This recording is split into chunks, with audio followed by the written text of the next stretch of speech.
ಉಡುಪಿ ಜಿಲ್ಲಾ ನಾಟಕ ಕಲಾವಿದರ ಒಕ್ಕೂಟ ಉದ್ಘಾಟನೆಗೊಂಡಿತು. ಒಕ್ಕೂಟದ ಅಧ್ಯಕ್ಷ ಲೀಲಾದ್ರಿ ಶೆಟ್ಟಿ, ರಂಗಕರ್ಮಿ ಕೆ ಸಾಲಿಯಾನ್, ಗೋಪಿನಾಥ್ ಭಟ್ ಹಳೆಂಗಡಿ, ಸಿನಿಮಾ ನಿರ್ದೇಶಕ ಸೂರ್ಯೋದಯ ಪೆರಂಪಳ್ಳಿ, ಪ್ರಭಾಕರ ಕಲ್ಯಾಣಿ ವೇದಿಕೆಯಲ್ಲಿ ಉಪಸ್ಥಿತರಿದ್ದರು.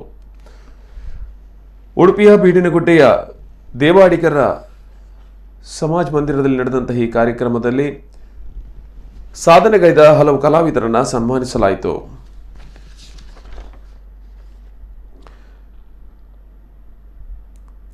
ರಾಜ್ಯೋತ್ಸವ ಪ್ರಶಸ್ತಿ ಪುರಸ್ಕೃತರಾದ ಹರಿಪ್ರಸಾದ್ ನಂದಳಿಗೆ, ಸುಜಿತ್ ನಿಟ್ಟೆ, ಉಡುಪಿ ತಾಲೂಕು ಕನ್ನಡ ಸಾಹಿತ್ಯ ಪರಿಷತ್ ಅಧ್ಯಕ್ಷರಾದ ರವಿರಾಜ್ ಎಚ್ಪಿ, ಕೊಂಕಣಿ ನಾಟಕ ಅಕಾಡೆಮಿ ಪ್ರಶಸ್ತಿ ಪುರಸ್ಕೃತ ದಿನೇಶ್ ಕಲ್ಲೊಟ್ಟೆ ಇವರನ್ನು ಸನ್ಮಾನಿಸಲಾಯಿತು.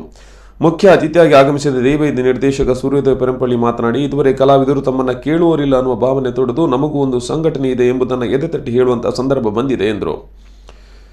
ಈ ಹಿಂದೆ ಕೊರೋನಾ ಸಂದರ್ಭದಲ್ಲಿ ಸಾಕಷ್ಟು ಕಷ್ಟ ನಷ್ಟಗಳನ್ನು ಅನುಭವಿಸಿದ್ದ ಕಲಾವಿದರ ಬದುಕಿಗೆ ಸಹಾಯ ಮಾಡಲು ಮತ್ತು ಅವರಿಗೆ ಬೆಂಗಾವಲಾಗಿ ನಿಲ್ಲಲು ಈ ಕಲಾವಿದರ ಒಕ್ಕೂಟ ಉದ್ಯುಕ್ತವಾಗಿ ಉದ್ಘಾಟನೆಗೊಂಡಿದೆ. ಈ ಸಂದರ್ಭದಲ್ಲಿ ವಿವಿಧ ನಾಟಕ ತಂಡಗಳ ಸದಸ್ಯರು ಭಾಗವಹಿಸಿದರು. ಒಕ್ಕೂಟದ ಸದಸ್ಯರಿಗಾಗಿ ಕ್ರಿಕೆಟ್ ಪಂದ್ಯಾವಳಿ ಮತ್ತು ಇತರ ಸ್ಪರ್ಧೆಗಳನ್ನು ಏರ್ಪಡಿಸಲಾಗಿತ್ತು.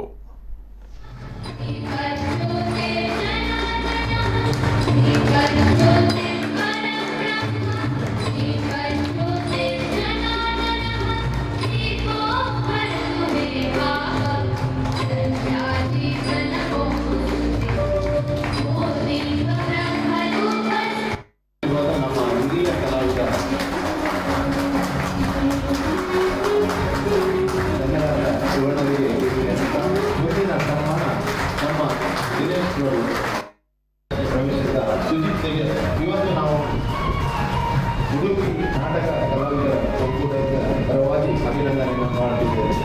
ಇಲ್ಲಿಂದ ಮೋನೇಶ್ವರ ಇವರಿಗೆ ಸಂಘ ಪ್ರವೇಶ ಮಾಡಿದರೆ ಇವರಿಗೆ ಎದುರು ಬರುವುದು ಮಲ್ಲ ಮಾತಾಡಿಗೆ ಬರ್ತದೆ. ಹೇಳುತ್ತಾ